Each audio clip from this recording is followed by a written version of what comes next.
Good evening, everyone. I'm Joe Sawyer. I'm the superintendent of the Shrewsbury Public Schools, and welcome to this community forum for the elementary redistricting project.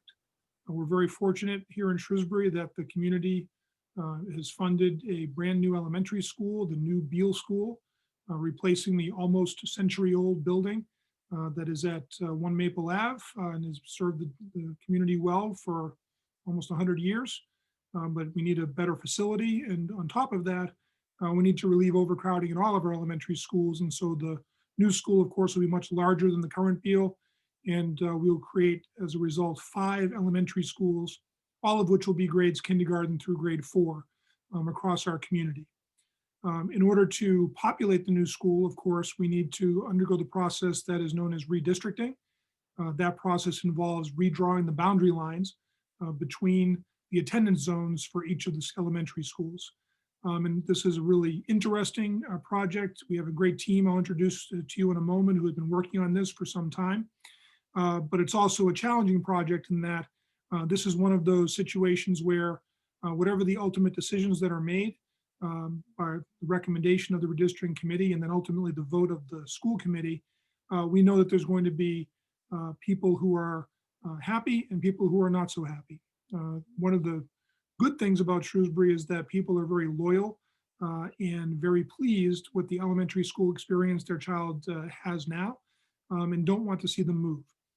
We also certainly know that families would like to reduce the amount of change or transitions their child might have, particularly those who might be in the upper elementary grades, and having some students transition to a new school for 1 or 2 years before they move on to Sherwood Middle School, where all of our students in the public school district come together for 5th grade, is going to be a necessary outcome of this process.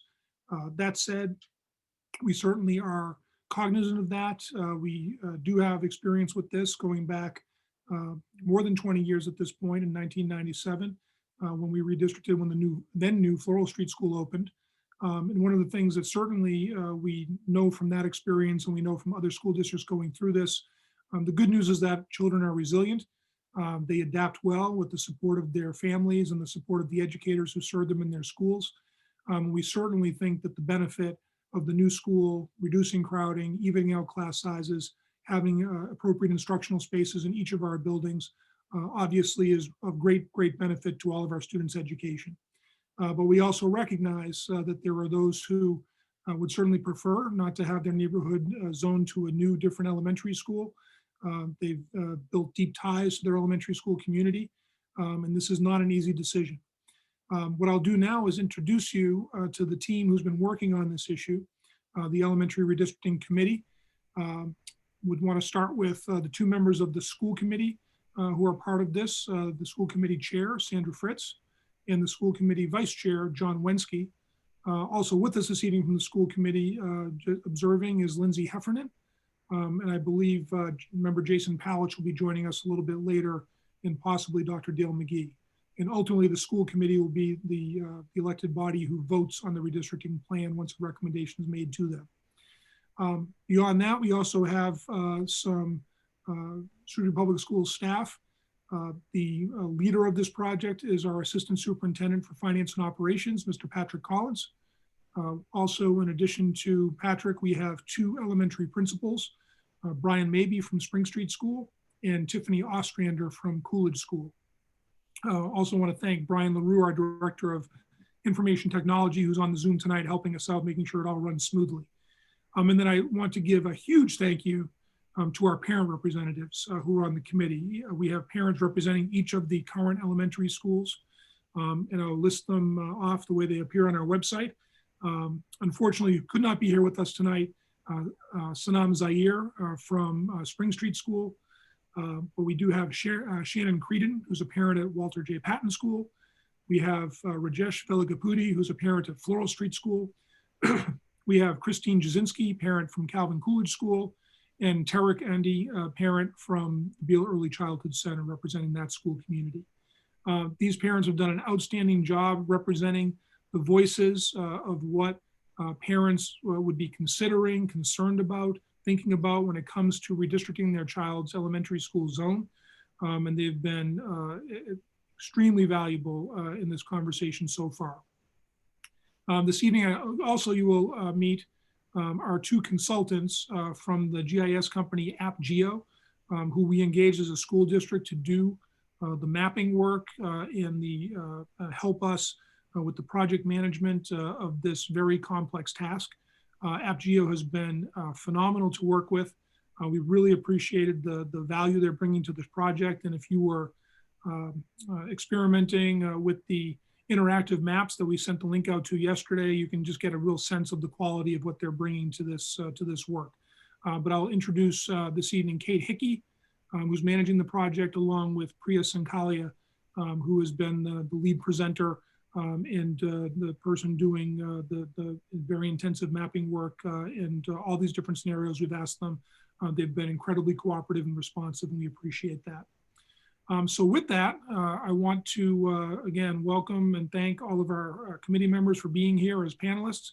We'll be asking them to respond to some of your questions and concerns and comments as the night goes on. Later, we'll be able to take some Q&A from you and respond to that. But first, I'm going to turn it over to Mr. Collins, who'll do a little introduction, and then who will then turn it over to Priya to do a brief presentation to help orient you to what the recommendations that we have so far. We have not made a final recommendation for a preferred solution, but there are some preliminary solutions that have been recommended that were presented to the school committee last week. We'll go over those again for those who didn't have a chance to see those things, and then make sure you have that orientation to where we're at before we begin to answer questions. So with that, again, thanks everyone for joining us, and I'll turn it over to Mr. Collins. Very good. Thank you, Dr. Sawyer. I do just want to make a couple introductory remarks and not assume that the folks that are attending this evening have knowledge of what's happened in the past. So I want to assume just kind of this might be for some of you the first time hearing this information. And for those of you that have been part of this process all along, this will sound repetitive, but I think it's worthwhile just to spend a minute or two to kind of recap the process. And that is that, back last fall, the school committee decided to, as part of the decision-making process, to actually form a redistricting committee, composite number of folks with parent representatives that you see as part of panelists here tonight to help shape and guide some recommendations for the school committee to look at so that they could make an informed decision. It's a very complex process. In addition to creating the redistricting committee, they also provided a set of guiding principles to the redistricting committee to work upon. And these principles kind of guide our work. They have what we believe is the student and family best interest in mind. And we have also created a website. If you just Google Shrewsbury Public Schools, Beal Redistricting, you'll come to a web page that has a lot of information, all of the past presentations, the interactive map that Dr. Sawyer just referenced that you can click on to look at the current 5 scenarios under consideration. This committee began its work in January of 2020 and did some preliminary work to kind of organize ourselves and set what the process would be and timeline ahead of us, and had several meetings, and then basically got shut down by COVID for a while and then restarted this fall. We've looked at, as a committee, I know it now, it's over 15 different scenarios and discussed them. And each of these scenarios, we've evaluated and discussed, again, against those guiding principles. And I will say, it's been very apparent to us as committee members that these guiding principles are, on the one hand, very helpful to kind of keep the best interest of students and families in mind. And at the same time, they're inherently contradictory. And so things like, take a look at and focus on neighborhood schools can and does fall in contradiction with some of our aspirations around balanced socioeconomics, because we do, it's no secret to have a concentration of students who are eligible for free or reduced lunch around the Coolidge area, and very few of those around the Spring Street area. So those two principles, in fact, worked directly against one another. And so, in short, there's no way of creating a perfect solution that matches and fulfills all of those guiding principles to the degree that some people might want. But that's what we're working with. And again, it's all at the bottom line is with the best interest of students in mind. And finally, before I turn it over to Priya to share her screen, I do want to say that AppGeo has been a great technical support, but these scenarios are not computer-driven, mechanical, quantitative approaches here. That we're using and leveraging technology and geographic information systems and the visualizations to support what we believe are some best scenarios going forward with that human element of those guiding principles and our best judgment as a redistricting committee to try to best develop the best scenarios to bring forward to the school committee for a decision. So it's a very human process, and technology is just one aspect that helps us to understand how to make the best decision.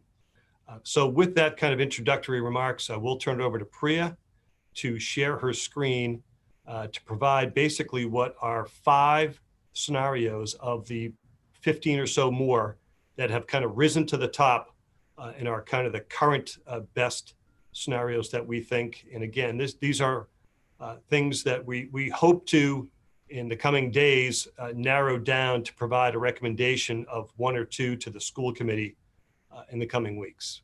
Priya? Thank you so much, Patrick. Good evening, everybody. Do you see my screen? Yes. Yeah, great. Thank you. So thank you for that introduction and the background, Patrick. I think that's really important because we've been through this at a few meetings thus far, but repeating it is really important. And so, I'll be skipping ahead a little bit. So I think that preface was really necessary. As far as what we are going to do today is I'm going to talk about current and district projections. We look at the scenarios, a little overview of them. How do we determine future capacities and targets? And then go into the scenarios. We are presenting 3 sets of scenarios today, totaling to 5 scenarios. And then talk about a little bit of timelines and next steps, and then of course take questions and feedback. To start right up, this is what your current school district map looks like with the 4 districts: Spring, Floral, Patton, and Coolidge. And what you see here, the tables are the breakdown by grade of each of the schools, how many students there are in each grade, and also some demographic information. So you see here all the totals of K through 4 for each school, what is the reduced lunch percentage, and then some racial demographic information about each of the districts. We also did some projection work. We had a demographer who helped us with this to look at the demographics of Shrewsbury and also develop projections of what the number of students would be in 2030. And so these numbers are giving you some projected figures. So again, this is a repetition of the current, and then this is the projected figures for expected enrollment in the schools. It's really important to look at how we determined, we came up with our scenarios and how we evaluated them by looking at how, what is the target enrollment. And I'll let Patrick talk to this slide, but this is a really key piece of information as to how we're determining what is the target capacity. So Patrick, if you could address this slide. Sure. In short, I would say that, I think it's probably close to 4 years or so ago now that we worked with the Mass School Building Authority, 4 or 5 years now, to get in their pipeline for funding for the new Beale School. As part of that process, they work with us to develop an enrollment projection into the future. Also, they wanted to help us solve our district-wide elementary space problem.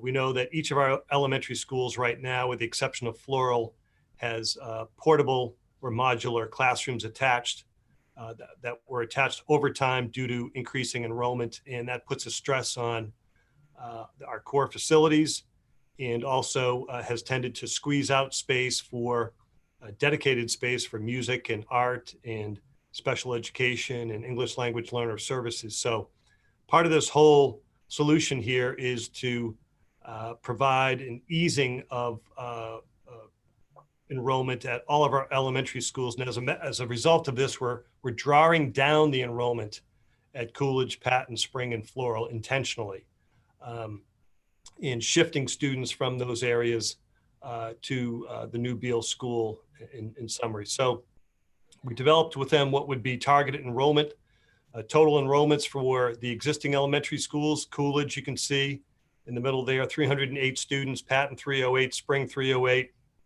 All of those would, by a design, have 15 core classrooms, 3 sections of each, grades K through 5. And Floral Street would be double that size, 30 classrooms. The new Beale School, again, when all of our students through the enrollment projection are realized, which is years away, would have 40 classrooms or 8 sections each of the 5 grade levels. So later in these slides, you're going to see a column when we look at what the projected enrollment growth is, because again, we're trying to plan for the future here, not just our current students, but for the future. You'll see a column called projected target enrollment.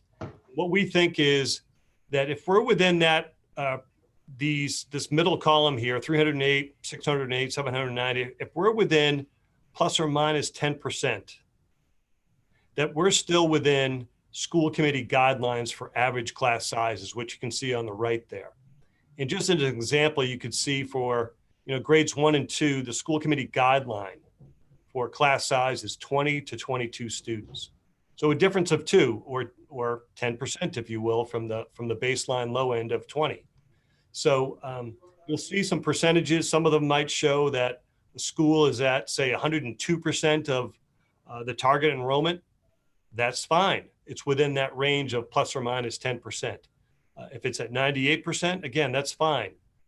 So I just wanted to explain that a little bit, that these target enrollments that we're going to be looking at in the future, even if they're over or under 100%, if they're within that 10% range, we think that's a comfortable place to be, because we're still within school committee guidelines for class sizes, which, I want to emphasize is really critically important. At the end of the day, is having parity of class sizes across all of our elementary schools. Back to you, Priya. Yeah, thank you, Patrick. And so just to follow up, these numbers that you see here, the target enrollment, these are the numbers that were first provided to us. And so all the scenarios that you see have this number as our target enrollment. And as Patrick said, this is still very much within the comfortable number, but we are using the lower end of the school committee guidelines for our targets. Okay. So just giving you an overview about scenarios, the redistricting committee is presenting 5 total scenarios today. And what we did was we tried to describe the scenarios in the context of the guiding principles. So the first one that we're going to show you is focused on socioeconomic equity. The second one is more of a focus on geography, keeping the districts compact and contiguous. So to some extent, also from a distance perspective, that's important. And then the third set of scenarios is, we think, balancing all the guiding principles. And there are 3 options in this scenario set. And the 3 options have just a little bit of a difference in each one of them. As you will see, and you might have already looked at these scenarios before this from the link that was shared, a lot of information is presented with each of these scenarios. There's the current student data and the projected future enrollment. There's also a grade level breakdown, and there's demographic information for the current students. So we've geocoded the current students and presented the demographics for the current student data. The redistricting committee right now is not making any specific recommendations, as Dr. Sawyer mentioned, and each scenario fulfills the guiding principles in varying degrees. And as he'd also said, there is no perfect scenario. So we're going through these and hoping for further feedback, and we will evaluate them as we go along and then present final recommendations as well.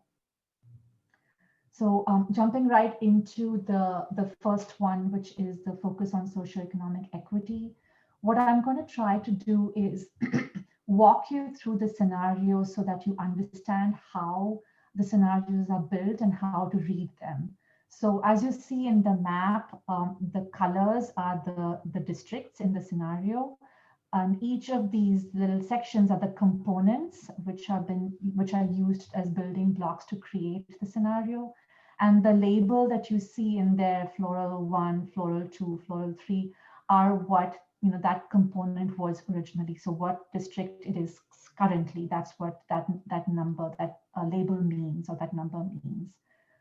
So to walk you through this specific scenario, the new Beale district was created from components from Coolidge, Patton, and Floral. As you can see, it's the swath of components across the board.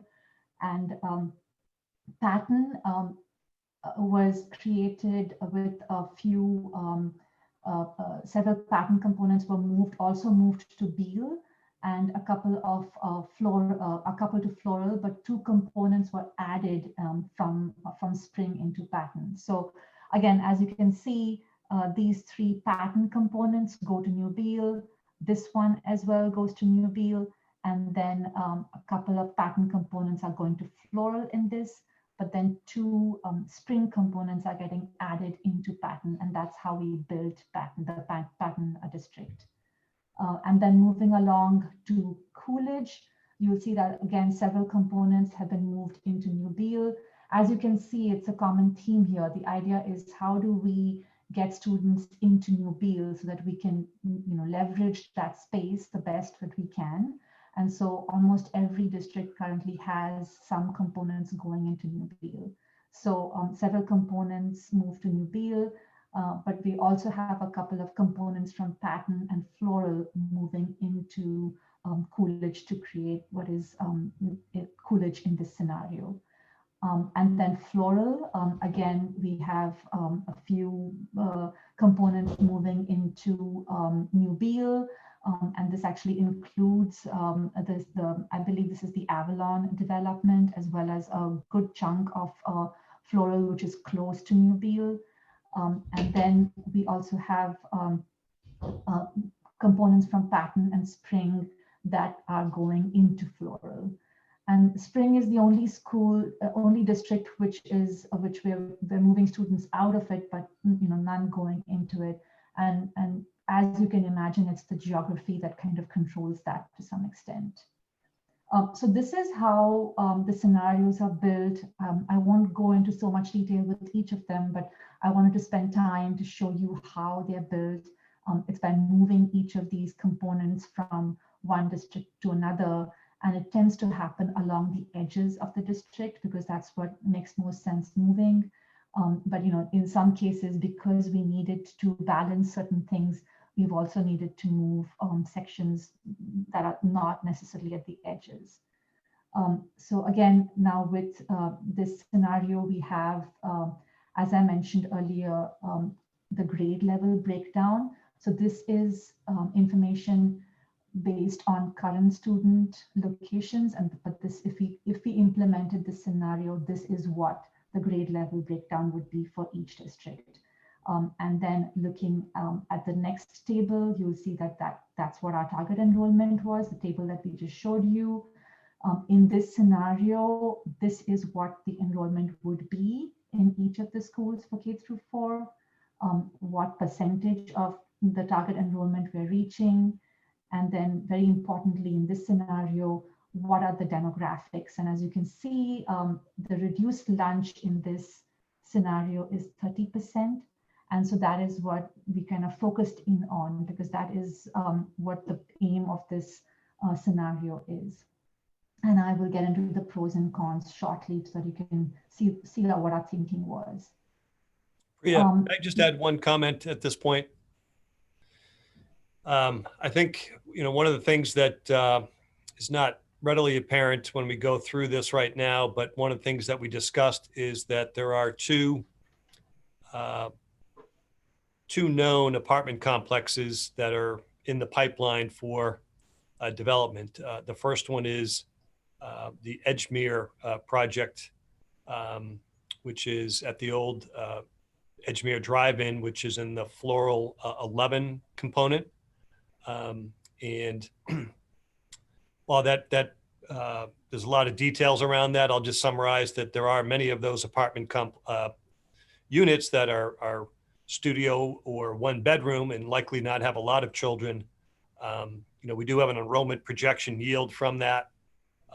And so we've implicitly tried to think about, building that into the new Beale school for future growth as the other project, which is, and they've broken ground, of course, on the Edgemere project. The other project, Point at Hills Farms, is in the Floral 15, which is its own so-called component.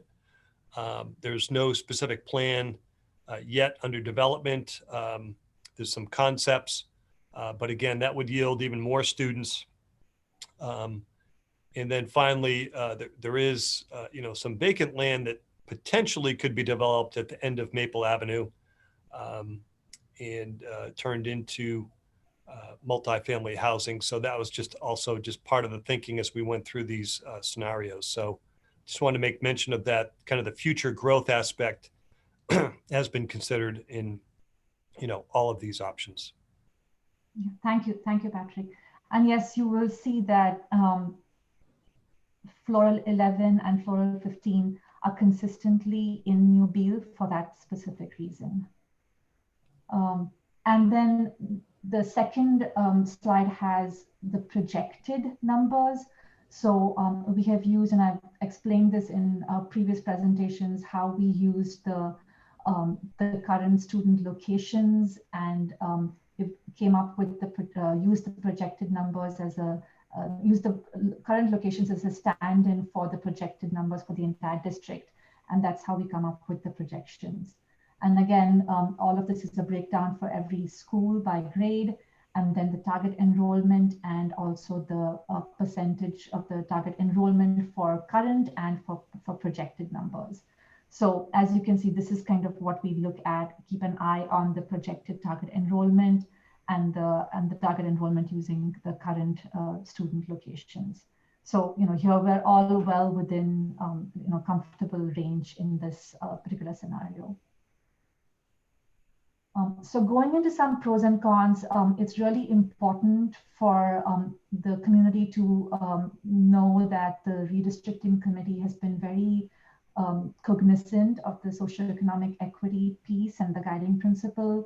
And so almost every scenario that we have, say not almost, but every scenario that we have evaluated, this was one guiding principle that was always at the top of our minds. We spent a lot of time on this, and we spent a lot of time trying to balance this across the school districts. And while we had other options, the committee decided that this is the one that we would present as an option. And of course, the pro of this one is that this has 30% reduced lunch students in Coolidge in this scenario, which is the lowest of all the scenarios. And we could achieve this because we moved Coolidge 9, which has a concentration of reduced lunch students, to New Beale, and that brought the reduced lunch percentage a little lower in Coolidge. Since Coolidge 9 was being moved to get the percentage down, and Coolidge 2 and 12 are also would potentially be bused to New Beale, we figured it was okay because it would, be like there's a bus load of, maybe a bus or two that would be going to New Deal. And of course, as you saw in the previous slide, the enrollment is also balanced in this scenario. Of course, there are cons, and the biggest one being that there are walkers in both Coolidge 9 and in Pattern 14 that would not be walking to school because of this particular scenario, and also Floral 13, which was Floral is now being bused to New Deal. And of all the scenarios, this is on the higher end of students being displaced. We had calculated the number for every scenario, and this has 718 students being displaced. And then I have one more point. And of course, while this is not very important, it's still, if you look at this map, it's not contiguous. It looks very engineered because you're taking components, plucking components out of a particular district and moving it, to another one. So there is that aspect to be considered as well. Priya, one more point I want to bring out as you flip through the next one is, Mrs. Heffernan asked this at the last school committee meeting. What is, if you were to look at the entire K through 4 elementary population, what percentage of those students are eligible for free or reduced lunch? And the answer to that question is 20%. And so, that's in fact what basically we have at Sherwood when all the students come together at that particular point for grade 5, and the same for Oak and the high school. So when you aggregate all of the elementary students, it's at 20%. So that's kind of the baseline average, if you will. And of course, it's different by elementary district because we have concentrations, of course, higher at Coolidge and fewer at Spring, in Patton, and a little bit higher at Floral. So moving on to the next one, this is the scenario which is focused on the geography and keeping it compact and contiguous. In this one, you'll notice that none of the components are being sort of taken out from their district. So all of Floral is contiguous, Spring is contiguous. Patton too is keeping these 2 Patton components with Patton keeps it to some extent together, and because these two components are not part of New Deal in this scenario, it does seem a little more compact and contiguous in New Deal as well. So that was what was the focus of this scenario, and of course, again, you have the breakdown by grade and the demographics and the enrollment. And as you will see that, we now compromise the reduced lunch in this scenario.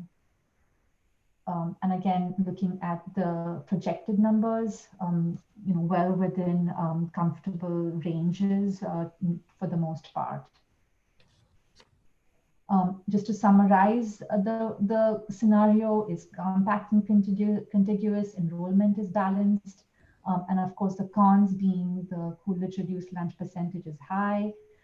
And in this case, some Spring and Patton potential walkers have been moved. And to maintain the compactness, which is, like I mentioned, 7 and 8 staying in Patton, the Patton 14 walkers needed to be moved to Beale because it's sort of this tussle between these two. If we keep this component in Patton, then we have to move something out of Patton just to keep our numbers balanced. So that is what the geographically compact and contiguous scenario looks like. And then finally, we have the scenarios which we believe are sort of balancing all the guiding principles. In this one, we attempted to we moved Coolidge 8 into New Deal. And like I mentioned earlier, 7 and 8 are in New Deal, but Patton 14 stays here. We also kept Spring 3 in Spring so that, again, close by components are not being moved out, and Patton 2 in Floral. And I think I'll highlight the changes that are that make these 3 options a little different.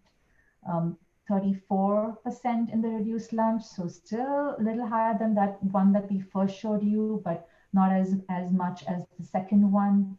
And then looking at the projected target enrollment, again, pretty comfortable for the most part with all of them. And now looking at the second option, it's a tiny difference between pattern 2 and floral 13, and you will see that. I'll show that to you in the slide which compares the three of them. And then again, most of these would, we keep an eye on the reduced lunch at Coolidge, and then the enrollment percentages and how they look. In this one, floral is at 113%. Still a little higher than the comfort level, but still okay. New Beal is good because we are trying to accommodate the new developments, and as you can see here, actually we put floral 4 into floral but kept floral 15 in floral, even though currently there are no students here at all. This was accommodating the future development. Floral 11 and floral 15 stay at New Beal. And then this is the third option. Again, looking at these numbers, it's sort of this trying to balance the projected target enrollment by swapping out these two components. And I think it'll be clear if I show it to you in the comparison slide. Again, in this one, pattern 2 goes to floral, and floral 13 goes to New Beal.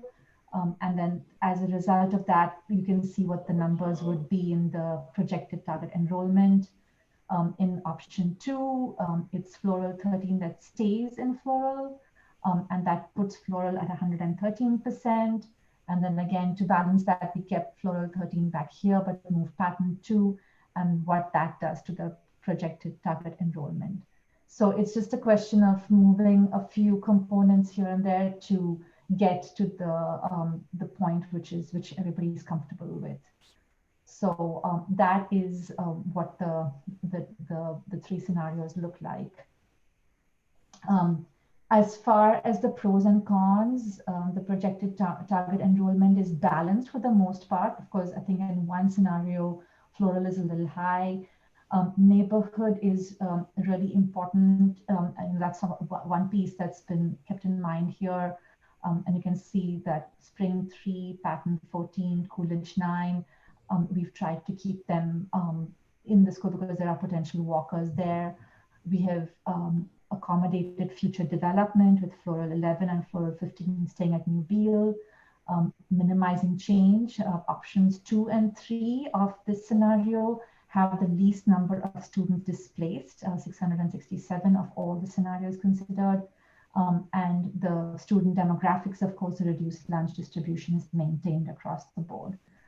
What needs to be considered with this scenario is the potential longer commute for Northwest Pattern students, the potential pattern walkers with pattern 2 to floral sent to New Beal, and then option 2, which is most contiguous for floral, but floral at projected 113.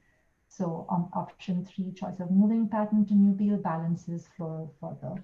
So that's what we'd have to consider when we look at the three options of this balancing guiding principle scenario. This gives you a breakdown of how many students are displaced in each of the scenarios. And as I mentioned, one of them, the guiding principle options, this one is high, and as also the socioeconomic equity, there's a lot of students displaced in that. And of course, the 312 Beal students have been excluded from this count, which they would automatically have moved in any case. So that is the presentation of the scenarios. Really quickly, I will, Patrick, do you want to take these slides if you want provide any additional information to everybody? Sure. We again been going through a process here leading up to which is an important deadline of a February 10th school committee vote on a final plan. that will allow us to effectively communicate to our parent community new assignments for the upcoming school year. So as a result of that, parents can start planning for transportation. That's typically, in April is when we open up bus registration for the upcoming school year. And, parents and children can start preparing, and we internally can start preparing, for where students will be assigned for the upcoming year. So leading up to that, February 10th decision by the school committee, just prior to that would be kind of a final school committee public hearing on January 27th. And we'll be making, just before that, the week before, the redistricting committee will make a final recommendation to the school committee of one or two or maybe three, recommended options for them to consider to make a decision based upon the guiding principles and our constraints, enrollment constraints, and future growth expected. And the next piece before that is, redistricting committee has another meeting this Thursday just to kind of discuss the pros and cons of these 5 scenarios and the input that we've been receiving, again, through the redistricting email, redistricting@shrewsbury.k12.ma.us. We're getting community input now, and we'll be sharing all of that with all of the committee members. And we do listen to that, and we do factor that in. It's important feedback. That's why we're having these sessions, because if it wasn't important, we wouldn't have these sessions. So we do listen to that type of stuff, and that's our timeline moving forward. So thank you very much. I just wanted to, for those who might not have seen this is what Patrick was talking about, is on the Shrewsbury Public Schools website. You will see the Beagle School project, and right there is a link to the maps that I showed you in the presentation. You can actually zoom in on them, and if you needed to look at on a street level, you can zoom in on every scenario and evaluate it. So. Okay, thank you, Priya, very much for all that information, Mr. Collins. We're going to move into the Q&A portion in a moment, and Priya, I'm probably going to ask you to share your screen to in different ways to illustrate some of these different pieces to add questions. And I think Mr. Collins, maybe if you could pull up on your computer, if you're able to, the interactive map that you have access to in terms of this shows how many. I know there's one question about how many students are in a particular neighborhood, so we can answer that for that parent's question. We are not going to type answers to questions. Some of you might know that Zoom works, that if you answer a Q&A by typing it or answer it, quick answer live, it pops up and is visible to everyone. And I'm not sure if people who are not as familiar with using Zoom would anticipate that their name would be up on a public meeting that's going to be recorded and viewed by others. So I'm not going to name the person who's asked the question, but I will go through as many questions as we have time for this evening and try to get you answers as best you can. And I'll be asking our committee members as well as our partners from AppGeo to answer depending on what they are. I'll go through them chronologically the best I can. I may group some together if they're similar in theme, so you should bear with me, but why don't we get started? And I'll begin the answer to this question, and I'll turn it over and ask others to join in as well. But it indicates that my family is currently districted to Patton 4, exactly 1 mile from Patton current school and 1 mile from Spring Street. And each proposal zoned to Floral, which is over 2 miles from our area. I'm confused as to how this follows any of the guiding principles: transportation ease, neighborhood, or displacement. One of the things that I would certainly, and if you look at the map that Priya has up on her screen, certainly what we don't have is a perfect distribution of the geography of our schools. We also don't have a perfect distribution of the density of the population of the town in different parts of town. So obviously the fact that Patton and Spring Street and Floral are relatively close to one another in a similar part of town means that we're not going to have an equal distribution. Of course, we don't have necessarily, they're all fairly densely populated around the school areas, but that's something that is going to be just a necessity if we are going to be reducing the population at Spring Street and reducing the population at Patton. Those students are going to have to be rezoned someplace. And clearly, what is fairly obvious, but I think it's worth stating, is that neighborhoods that are on the sort of borders between different school zones are obviously more likely to be redesignated to another school area. And as Mr. Collins mentioned at the beginning of the webinar, for those of you who were here at the beginning, we know that there's no perfect solution and that some of the guiding principles really do come into conflict with each other. In a perfect world, we could have all of our kids walk to their school. And there are some communities in Massachusetts where I know that's a reality. There's no busing at the elementary level. That's not a reality, just the way that Shrewsbury is set up geographically and where the schools are based and where the neighborhoods are most dense. But is there anyone else who'd like to speak to that question about why is it sometimes that a school might be, a neighborhood might be closer to one school, but is zoned or rezoned to another school? I would just add to that, Dr. Sawyer, that the guiding principle there is balancing the enrollment and you know, as you said, it's the components at the edges of the districts that, you know, would be considered for movement. And I'd also add that we are looking at those components carefully, and you know, we will continue evaluating them. Thanks, Priya. Any other thoughts from any of other committee members? I'll just mention, I think you summarized it well, Dr. Sawyer.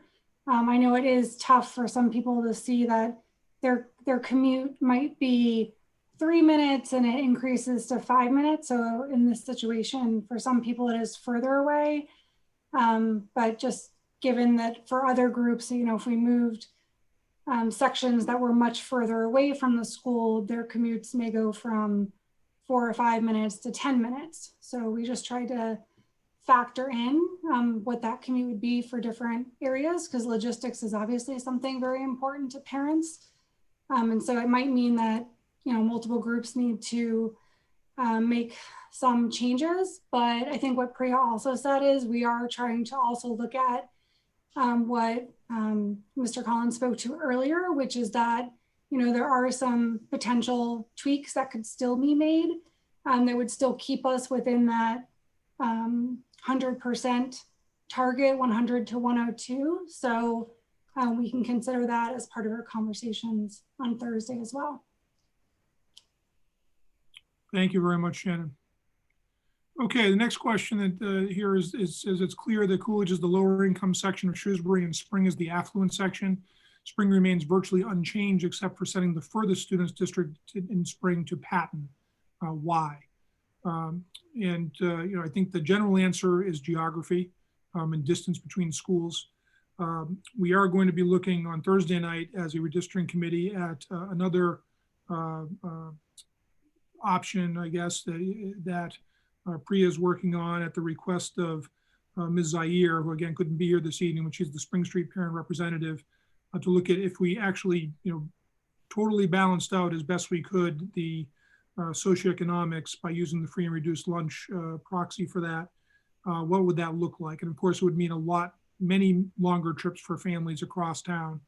I think it kind of in correlation of the previous question, if we wanted to balance it out more that way, potentially, you know, one of those Spring Street districts on the edge or one of the Patton districts that are there, you know, if we're going to balance more socioeconomically and send those students to Coolidge, clearly, you know, someone who's objecting to the distance being greater going between, say, Patton and Spring and Floral Street, moving from Spring Street, for example, is going to object even more so to even have to go all the way across town to Coolidge. So most of that reason is geography. And then another question here says, why is the district placing strong importance on socioeconomic status? This assumes that children aged 5 through 9 even recognize this concept. This is reasonable in a middle school scenario. Well, I'll start to answer that question by saying, first off, you know, having been the assistant principal and principal at Floral Street School during the first part of my career in Shrewsbury, I can guarantee you that even our youngest students recognize the differences in socioeconomic status between families. There's no question that sometimes that can become a bit more of a difficult situation among students at a middle school or a high school level, but it certainly exists in an elementary setting. I would further say that certainly the guiding principle that's at play is that the school committee charged the redistricting committee with creating a principle. I want to find them here so I state it correctly. That student demographics should be taken into account when redistricting school attendance zones.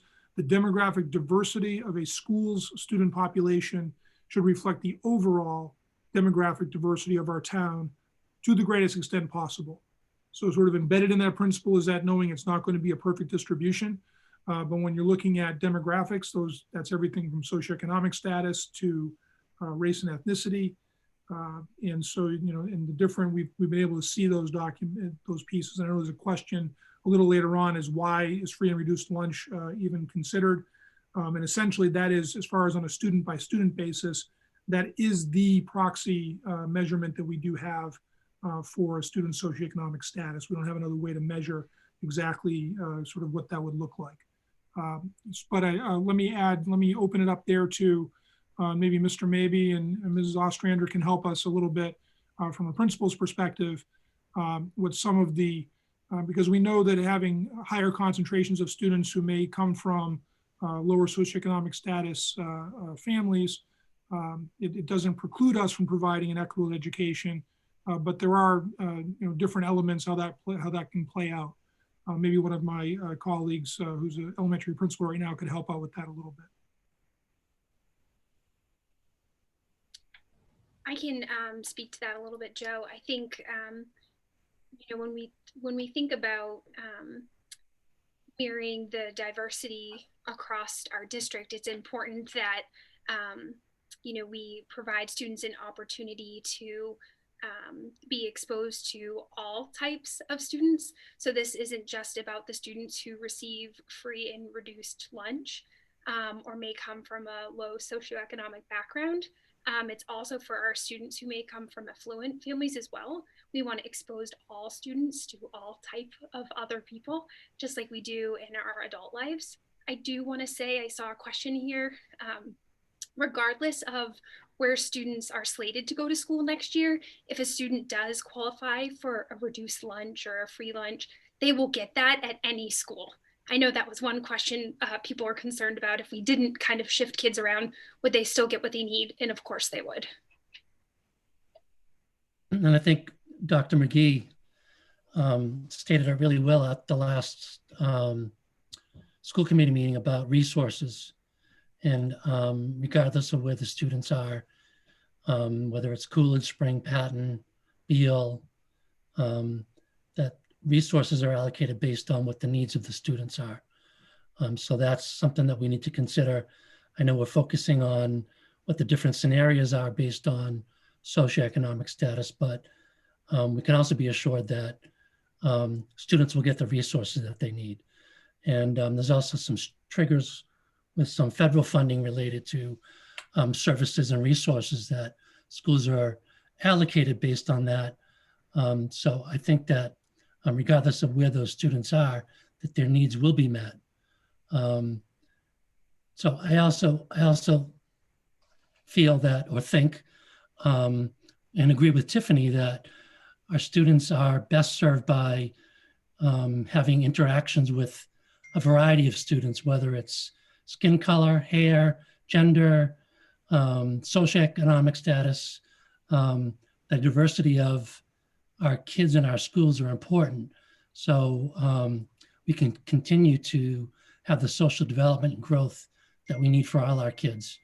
So, and as Patrick said, these guiding principles are really in conflict with each other at sometimes in some examples, and we're doing the best we can to balance them, but also be cognizant of the fact that they're not going to be ideal situations, and that we have to do the best that we can based on the guiding principles and the factors that we have. Thank you, Mr. Mabey and Mrs. Ostrander. I appreciate that. I'm going to keep moving on with some other questions here, and there are some that are similar, but we'll get through as many as we possibly can. Next question is asking if specifically if we're able to consider Gates, Job Cushing, and Harlow for inclusion in the Patton 1 group. It says the children from these roads typically walk to Patton School. Moving to Floral, they would have to ride the bus. Again, that's one of those sort of borderline neighborhoods. And as Mr. Collins indicated earlier, the reason that we have these public forums and look for feedback is to see if there are ways that we can do an even better job. That no one is here saying that these options, we know they're all imperfect, and we're hoping to improve upon them before we make a final recommendation to the school committee. So we'll certainly take a look at that and take that into consideration as we look to move towards a final recommended preferred solution. Next question is, have you taken into consideration that families have moved into a particular area in town for the specific school dynamic? Families have detrimentally relied on the school district. So in terms of the the school dynamic, certainly one of the things that the first guiding principle indicates, and it's really a statement of what is already the reality, which is that all of our schools share the same curriculum, all of our schools share the same process for hiring the best qualified and outstanding staff members, and we see all of our schools being successful. Again, there's some differences socioeconomically. Certainly every school evolves as its own community and has its own flavor. But as far as the relying on the school district, a couple of things.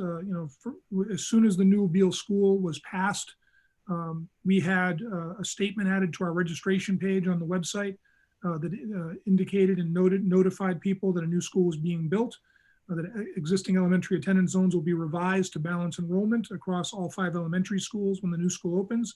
And it is possible that your child's elementary school assignment will change as a result. Obviously, we've been thrilled that the last time this process was done in 1997, we haven't had to change the boundaries since then. We've had to make some contortions at different times. I can tell you that the Floral Street district became really crowded really quickly after it opened. I was the assistant principal there then, and then principal. And then we had to repurpose several classrooms, several spaces to become classrooms. Then we had to start having first graders attend Beale School because we didn't have room for them at Floral Street. That continues to this day. And at one point before the new Sherwood Middle School opened, we actually were so crowded at Floral Street that the 5th graders, when elementary schools were grades K through, or 1 through, mostly 1 through 5, all of the Floral Street 5th graders had to attend the old Sherwood Middle School building, which was certainly a very significant difference. At the same time, I know all those students went on to do extremely well in middle school and high school. Again, they adapted and they were able to be resilient, even though there were some differences. But we have notified families ever since the new school was passed that their changes would be coming. And obviously, we're sorry if people feel that there was some kind of detrimental promise made. I can't imagine there was ever a promise made that attendance boundaries would never, ever change. In terms of the next kind of few questions here, let me get to a few more. There's some questions about why, again, certain neighborhoods are moved in every scenario. Spring Street 4 is mentioned. It's in every scenario. It's been moved out of the Spring Street area. I'm going to group that with some other questions I've seen that have come in, where it says that someone's confused as to how Spring Street was divided up. In the maps, there are houses who share a driveway that are being divided. You have houses next door to each other now being divided. You have students who live on the same street as the school, 0.5 miles away, now potentially being sent to a school over 2 miles away. How is it retained the neighborhood and community? It appears the majority of the other students being reassigned large areas were kept together. Why is this not applied for Spring Street? So again, I will indicate again that we have, Spring Street's a densely populated area. There's 3 schools in relatively close proximity. If we're going to draw down population from Spring Street, it has to come from someplace. And I guess one thing I would ask people to think about is that, if those neighborhoods that are right now under these scenarios slated to move to another school remain at Spring Street, well, then necessarily there's other Spring Street neighborhoods that will have to go to a different school. And when you look at the Spring Street geography, you can see that more of the north side of Spring Street is kept with Spring Street, because the south side of Spring Street, of course, is closer to Floral Street and Patton, with the exception of the very north side, which was a Spring Street district along Colonial Drive in that area, which I believe the thinking was commute time wise, because that neighborhood essentially empties out onto Route 140. It's a straight shot down through the center of town. Understandably, there's some traffic in the center of town, down to Patton, in terms of it being not as difficult as a commute as some other neighborhoods might have that are not as accessible to the main route there. But let me open that up as well, just this idea of kind of how Spring Street was divided up, looking at the various competing principles. Patrick, did you want to say something? I'll just start, Dr. Sawyer, and just add a couple of things, and maybe other folks have something to contribute as well. I think that under each of the scenarios, while it is the case that the Spring Street component for Colonial Drive area is moved out of Spring Street, it is for the reasons that you just stated, where we need to draw down enrollment. I mean, that's a necessity in a kind of a primary driver. I just looked at enrollment back in October of 2018 at Spring Street. We had over 360 students enrolled, and our target is closer to 300. So you can see that we need to move some students out of Spring Street, just like we do Patton and Coolidge and Floral as well. I know that the questioner said that Spring Street 4 is moved in all the scenarios, but it doesn't seem to be the case with other components. And I do want to point out that that's not necessarily true, that if you looked at, for example, I didn't do an exhaustive search, but under all the scenarios, Coolidge component 12 is moved out of Coolidge. Under all the scenarios, component Floral 5 and Floral 9 are moved out of Floral. So I don't want the folks that are in Spring Street 4 to think that they're the only ones being moved under all the scenarios. That is the case for other neighborhoods as well under these 5 scenarios. Thanks, Mr. Collins. I'll get into a few more questions here, and we'll loop back and see if there's any other themes that are emerging. There was a question about how are you going to deal with the added time it will take to pick up and drop off our kids at Floral Street. Obviously that's going to be a family responsibility, not the school district's responsibility. Just as a family that lives perhaps close to an elementary school, when their child goes to 5th grade and they're at Sherwood and Sherwood's farther away, the family has to recalibrate the time it takes them to get their kids ready and get them to school in the morning, whether that's getting them to the bus stop or if they're choosing to drive them to school. So certainly there's going to be some changes here to families in terms of their planning if they have moved from school to school. And we certainly recognize that, but we're doing our best to balance out all these different competing priorities and trying to minimize that to the extent possible. There's another question about the volume of buses at the new Beal. How would that be handled during the school day if they have a lot of buses? What percentage of students will be driven daily compared to previous years? We don't know the exact numbers, of course, because we haven't settled on a redistricting solution, and we'll have to see what the family behavior is. But based on our architects who designed the new Beal worked with the school district very carefully around designing that school site. And one of the things that they took into account very significantly was the ability to load and unload buses, and the ability for there to be a very substantial number of cars doing pickup or drop off without the line spilling out onto Lake Street. We know that the parent pickup and drop off, for example, is more complicated at Coolidge School, and Ms. Ostrander handles that every day as compared to, say, for example, Floral Street, where there's some more room. Patton, traffic spills out on a municipal drive. Spring Street has a little longer driveway, but again, we know that traffic is a very important logistical piece. We're very confident that the design of the new Beal will be able to work well for that. Dr. Sawyer, just to add a point as well is, when we are balancing out these schools, also remembering that although we are adding some components to floral is also giving away some very large components, as you can see on the map that's displayed here. So just remembering that floral's number really will go down in total overall. And the principal and assistant principal there, Lisa McHubry and Gina Kelly, have the parent pickup line down to a science. It runs from 8:30 to 9, just like every other school, even given, you know, that large student population. So as a parent, you can plan that your child will be in school and through that line right on time. Thanks, Tiffany. Okay.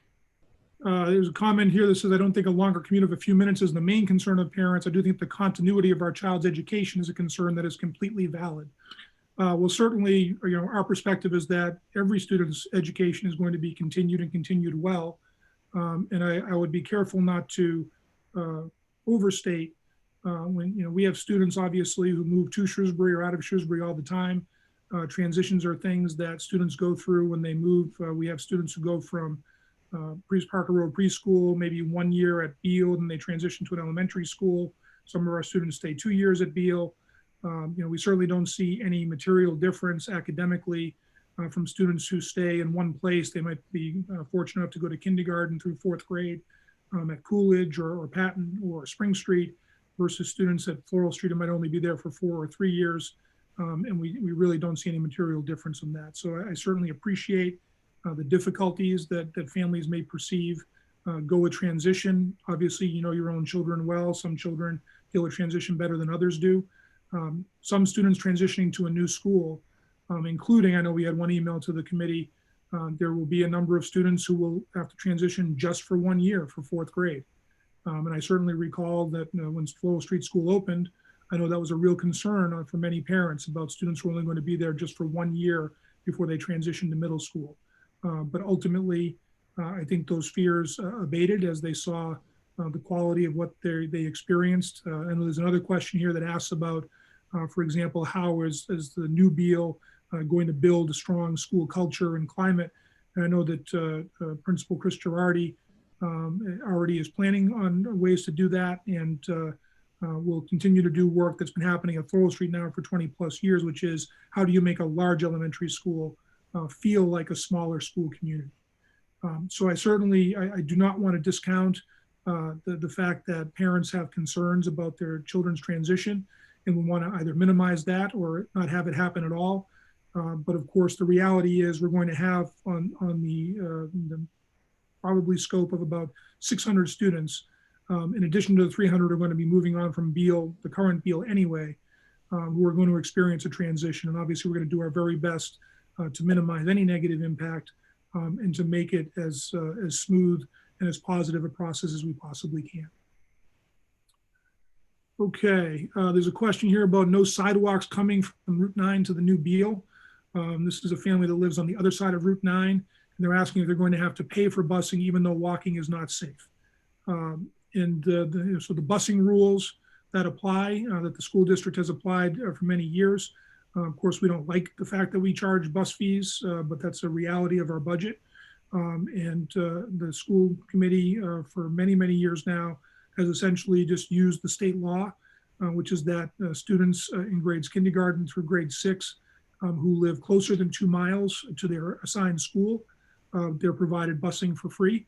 If you live more than 2 miles, or if you're in grades 7 through 12 and the state does not require school districts to bus those students, then the fee is charged. So it really depends on how far the home is from the new Beale school, if that's where you're rezoned to. It asks if kindergartners are going to be able to ride the bus and still be all day. Yes, kindergartners will be able to ride the bus. It'll be very exciting. And we're very excited they'll be there all day. Let's see here. Someone that didn't think when I answered, I didn't understand the question, and says they will have to wait twice as long to pick up children, and I have to work and I can't afford the bus. And again, I appreciate the difficulty sometimes the changes in logistics have for families. I think again, as Ms. Ostrander said, whatever school it is, the fact that we're drawing population down at the other schools will make the parent pickup lines go faster there. And we do believe that there'll be a good system in place for the new Beal. Whether there's a difference in 5 or 10 minutes, it's very hard to predict. But just as we were very thoughtful when we opened the new Sherwood Middle School to make sure the traffic patterns were safe and efficient, we will do the same thing. But there are, of course, are going to be realities to time depending on where someone lives and how long the process takes. All right. Let me see if I can find something that I can ask our parent members of the committee to respond to. Maybe in a general sense, this idea about trying to balance out the differences, in the different guiding principles.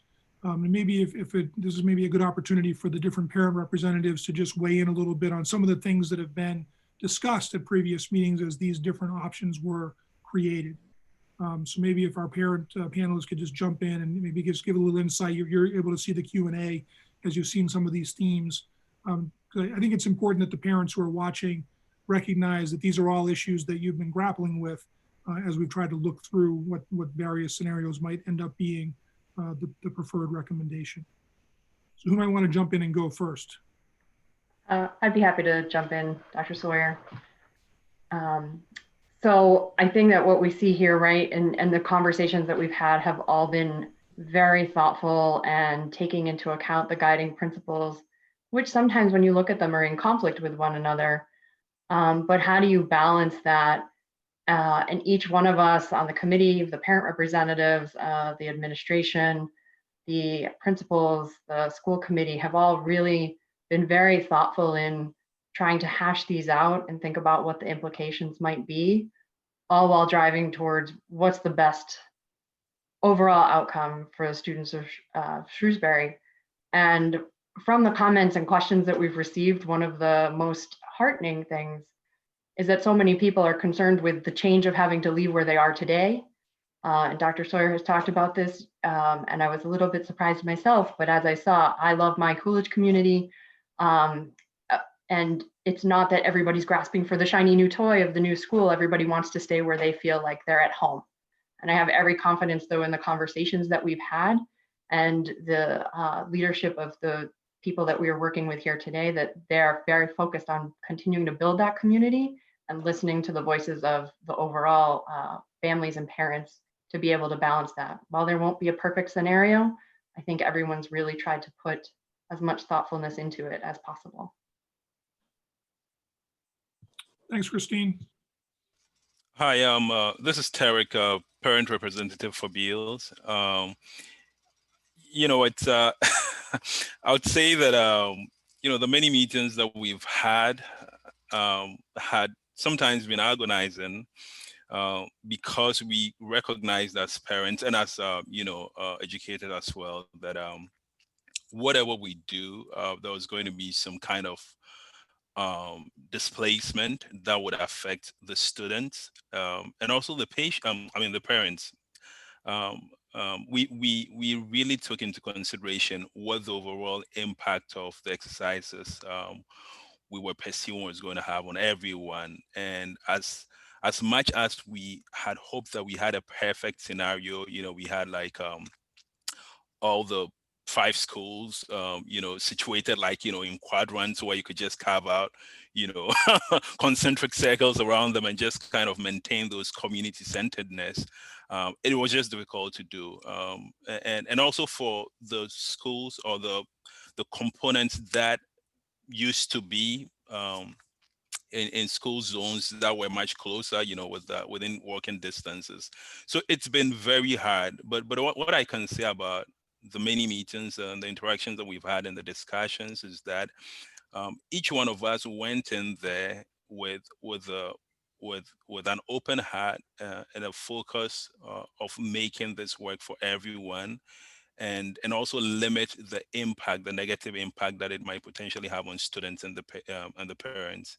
And whilst this may not be perfect for everyone, you can rest assured that your parent representatives really looked out for you. And we hope that in the long run, maybe in the interim, in 1 year or whatever, you may kind of, feel the impact of the changes, but we are counting on the resilience of our students and on you, the parents, to be able to, help the students, make it through. And the other thing that we really emphasized, and all of us know, is the commitment of our educators, like whichever school you are in. We talked about socioeconomics, but the truth is that students in Coolidge really love Coolidge because they have the best of experiences there, from their principal right down to their teachers, and that's what the Shrewsbury school district is like. I mean, they get the experience, and so no matter what happens, what we are trying to do is to emphasize that the best of resources, all the resources that the students need to make it, are provided, no matter where they end up being, taken to. So I hope I kind of bring some comfort to some parents. Hopefully we get back a year from now and then, be laughing about all the agony we went through. That's it. Thank you, Tarek.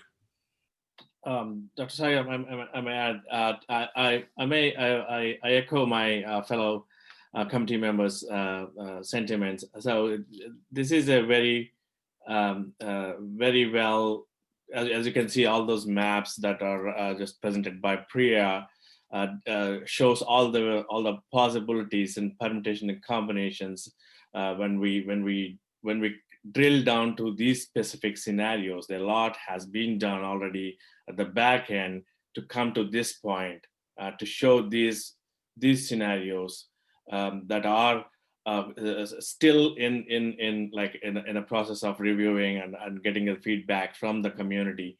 So a lot has already been done to bring to this level.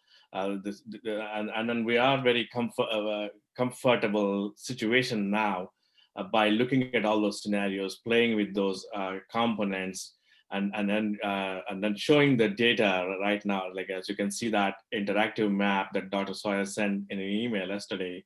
So you can see that what within the component, what parameters changes, how it affects the total enrollment and the reduced lunch and all those things. So it's all been thoroughly studied and vetted through the last one, all our meetings.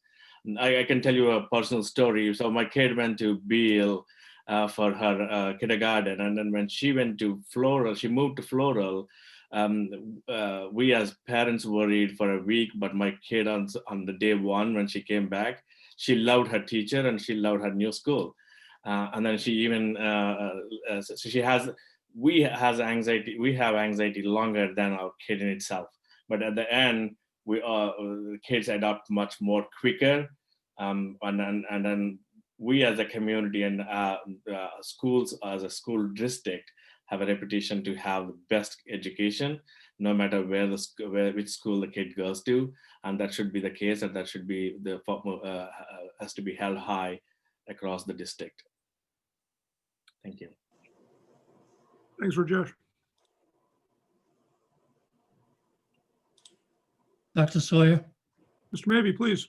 Yes, I think that, speaking to what Rajesh mentioned in his personal story about his daughter moving to another school, I think both myself and Mrs. Ostrander can speak about the number of students who go from Spring to Coolidge, Coolidge to Patton, Patton to Floral, just around the district. And I think, obviously, we take time, we take effort to make sure that the kids that are transitioning, especially in the middle of a school year, are thoughtfully placed, are welcomed into their classroom.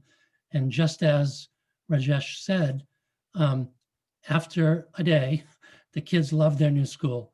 I do see some comments from a couple parents that are currently at Spring Street School that I know at our other districts, and parents that are at a new school from Spring advocating for, consideration for maintaining their child at their school. I do know as an elementary group, the 5 principals, including Mr. Girardi at the new school, are going to take the utmost care, time, and attention to make sure that the kids that are moving in to a new school, either at Floral or Coolidge or Patton or Beale, that we're going to be thoughtful in placing those students and ensure that the transition to those new schools is a smooth one, welcoming, and that students are going to love their new school. I've been a principal and I've been in Shrewsbury for a little bit now, and I know that kids love to be at school. They love to be with their friends. They love their teachers. And as someone said, kids are so resilient and adaptive. They want to know that they're loved, cared for, and they're welcomed in the school. And I can guarantee that that's going to happen whatever school they go to. Agreed, Mr. Maybe. And I think one thing for parents to hear from us, especially in this scenario, is we do lots of transition work between schools every year anyway. Beale School, for example, has kindergarten and some first grade, but every year, each of us, all of our teachers and principals, we meet with the Beale teachers to transition students from kindergarten at Beale to first grade in a different building. The same thing happens between transition from the elementary buildings to Sherwood. And this year we have an even more beautiful system that can be developed and implemented for this new school, because our teachers are more collaborative across buildings than they've ever been. And then not to forget that when we start to reduce the sizes of students, the number of the student population, we also reduce the number of staff. So your child will likely know a familiar face and an adult in the building. So no new Beale might have their favorite teacher that they were so desperately going to miss. But guess what? He or she's going to. And that's going to be tough for those of us who are at the old school, because we're going to be missing some people too. So even if your student doesn't go to the new Beale, we're still going to be continuing to create community, welcoming new students that are joining our community, and new faculty. So it's a really exciting time for everybody in the long run. It may feel tough now, but we're all going to get there together. Thank you very much for all of those comments. I think it hits on some of the themes of the questions that we're seeing in the Q&A. And we're going to try to get through a few more before we have to wrap up this evening. Of course, this is all in the eye of the beholder. And just as we saw some comments from Spring Street parents feeling that the Spring Street district was actually sort of chopped up. A parent from from Patton is looking and saying, well, gee, Spring Street's a lot more stable, looking and compared to what Patton components are moving. Was asking about Patton 3 and 4 in particular. Again, being redistricted to Floral Street, because even though they're closer to both Patton and Spring Street, I think in a moment someone had asked, I think, how many students were in, I think the Patton 4 component, and maybe that's an answer we can get for you shortly. But in terms of, there's questions about, can we request to be closer to our school or in a different zone, or their parents will be given the option of staying or going. And I know we had a couple of questions like that by email. And that is one of the guiding principles the school committee set out, is that we are not going to have buffer zones. There are some communities that have done redistricting where they have neighborhoods that, depending on how many kids might be enrolled in a school at a certain grade, a student might go either zone to one school or another. We determined up front that that would be too disruptive to our planning and to the year-over-year operations, and not giving families certainty where a student might end up going. So that's not something that we're entertaining. We're also not entertaining the idea of, for example, allowing fourth graders to stay for their final year before they transition. We can't achieve these other goals and distribute the population in a fair way. And then, of course, the next natural question is, well, my fourth grader can stay. What about my second grader? Can they stay too? Because I don't want them split across two schools. So ultimately, we just felt it was too complex. And we were successful, even though that was the case when we did this the last time. And we're confident we can make that work. There's a question of when parents will have an opportunity to be heard on these publicly. I think you saw the last slide. There is going to be a public hearing at the January 27th school committee meeting. So in addition to obviously questions being answered publicly this evening for parents, and parents having the opportunity to email the redistricting committee and of course the school committee if they wish, there will be a public forum on January 27th, which will be the week following when the final recommendation is made by the redistricting committee. Okay. Some similar questions about, my child is closer to one school, and this scenario, they'd be redistricted to a school that's farther away, and why is that? And again, the main reason for that is just because we have to draw population down. So some of the border components that are on the borders between schools, and especially between Patton and Spring Street and Floral, because they're in essentially the same section of the community. Let's see, we answered that question. There were some questions about whether or not to move, to take a component where there's an apartment complex and move the students in that apartment complex up to Spring Street to rebalance socioeconomics. I think I mentioned earlier that we're going to be looking at another option around rebalancing, or a couple of options around socioeconomics at our next meeting. I think when that came up with the redistricting committee, concerns of isolating one group of students and moving them across town, as opposed to being, having the opportunity to either remain at their same school or being in a school that's closer logistically for families. So that was some of the thinking there. But again, we're continuing to look at that. A couple of people have mentioned, of course, the issue that this has been a very difficult year, really 2 different school years that have been deeply affected by COVID. And that as a result, how is it that the one questioner mentions about, has anyone looked at the social and emotional toll this will have on children with these changes? Certainly none of our educators, none of our school leaders are taking the fact that the pandemic has had a really difficult or a challenging effect on many of our students. Most of our students are thriving and certainly want to be back in school under normal conditions. We all want that. But there are some students for which the pandemic has been more difficult. Kids for whom remote learning just does not work as well as it might for other students.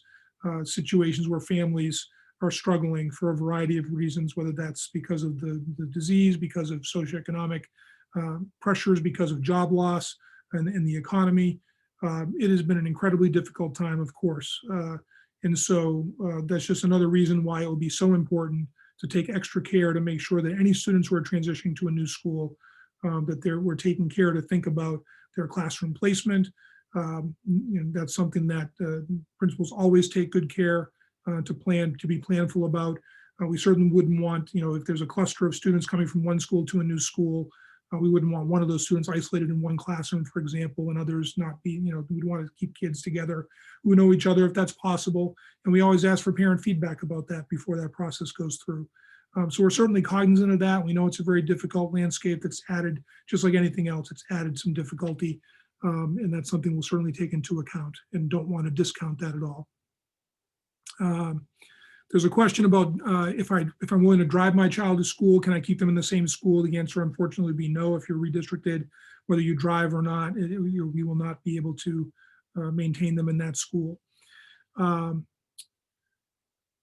to get through these. I think we've hit a lot of these through the different themes we've discussed.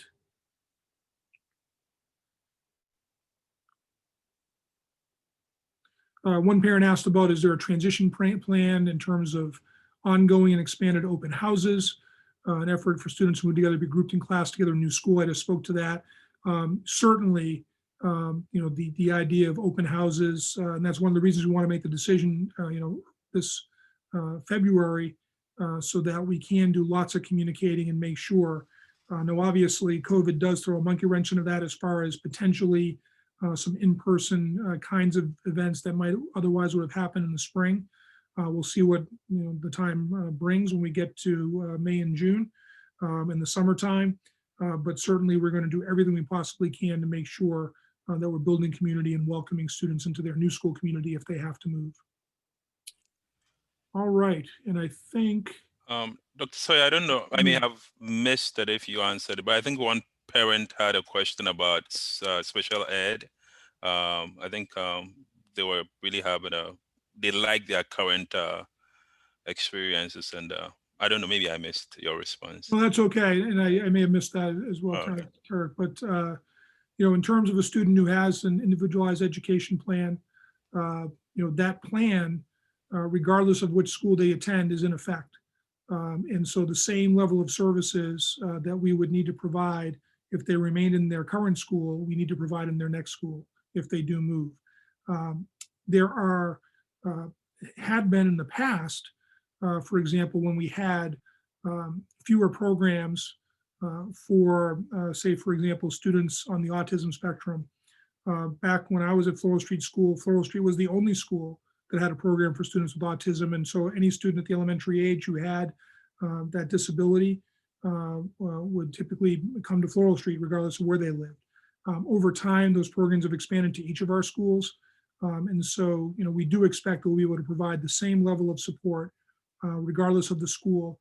Of course, the key word in special education is individualized. And if there were a situation where, for the good of the child, if there were really a particular situation in terms of meeting their needs that we felt they needed to stay in their current program, in their current school, that's something that we will certainly consider. But that is something that I want to be very clear would be a real exception to the rule because we have excellent special educators in each of our elementary schools and excellent programming. So thank you, Tarek, for noting that. All right, I think I'll take one more here and then we'll see if there's any other final comments from our panelists. In terms of, there was a question about the fact that last week we at the school committee meeting, we did communicate that we are expecting to have an extremely challenging budget situation in the coming year. We obviously don't know at this point how that's going to play out. And the question was about, given a budget shortfall, how do we plan to afford a larger school? So, affording the school in the sense that, the building itself, that is all taken care of based on the vote the town made to, temporarily increase the tax levy limit to borrow the funds to build the school. So that's baked in, and that's a commitment that's made, and that's not changing. But obviously, the other part of affording a new school is all the resources needed to staff it. And part of our plan certainly is to increase our staffing in order to accommodate this larger new school. And the intent, of course, is to open the school. It will not open with its design capacity because we won't have that many students yet. That will happen over time. But the intent is to expand our elementary staff to match that. Until we have a better handle on what the budget scenario is going to look like, obviously I can't comment specifically on that. Are there concerns about the budget for next year? Absolutely. And in parallel to talking about these redistricting issues over the next several weeks, we'll be launching a budget probably in early February. We'll certainly be communicating anything that we need to the community at that time in terms of whatever challenges that we see ahead of us. So I appreciate that question. Okay, I'm going to turn it back over and see, Patrick or any of our panelists. Are there any themes or anything that anyone's seeing or questions that we have not spoken to at this point? All right, and we're going to certainly download this Q&A for further review by the redistricting committee as well. The school committee has been viewing it, of course, because they're panelists on this call as well. So again, we really appreciate the questions and comments. Again, we're going to take them very seriously. We'll look to see if there are adjustments we might make to any of these scenarios that might be able to achieve or better achieve even the guiding principles. And your participation this evening is really appreciated. At this point, I'll ask if Ms. Fritz or Mr. Wensky from the school committee, who are also serving on the redistricting committee, have any thoughts they want to share as we wrap up. Yeah, actually, I'd like to thank everyone for attending tonight and appreciate all the comments that you contributed to tonight's meeting. It's very helpful to the work that this committee will be doing. Certainly is a very challenging task for this committee. It's hard to find one scenario that satisfies every single need, and we know there will be challenges, but we're trying to find the most balanced option available, and also recognize too that not only is this a brand new school in town, but this also impacts all of the other elementary schools from a class size perspective. I think that's one of the benefits that I appreciate the most. We'll have more space in classrooms, maybe more opportunities to have dedicated, arts and music rooms as well. So it is an exciting time for the town. Definitely should be seen as such, but we also recognize that this is a transition for a lot of people. But I want to thank you for your participation. I appreciate that. Thank you, John. And I echo those comments. I think it is an exciting time when we open a new school, but I do understand the concerns parents have. I have children who have lived through some of these types of moving parts where they have had to be housed at different schools. I had that 5th grader who had to be housed at Sherwood one year. So as a parent, I do understand the concerns we have for our children, but this is an amazing working committee. I think it's one of the best that I've been involved with. They're very thoughtful.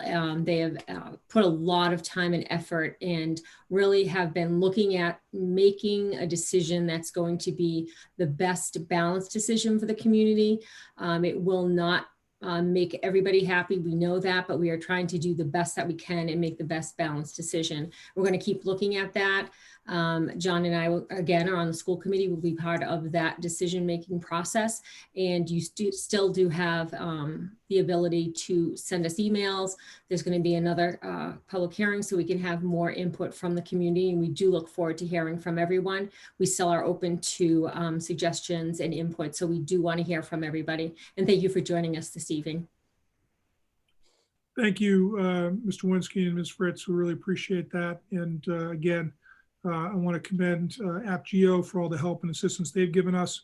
Mr. Collins has done an outstanding job organizing this project from the start. And really, I will echo that it's been an outstanding committee to work with. Everyone, the parents, as well as Ms. Ostrander and Mr. Mabey, representing their elementary principals and staff. So again, we're going to wrap up. Thank you for participating. If again, you're welcome to send the committee an email or attend the public hearing that's coming up on January 27th at the school committee meeting. We'll be sure to publicize that in advance. So again, thank you and have a good evening, everyone.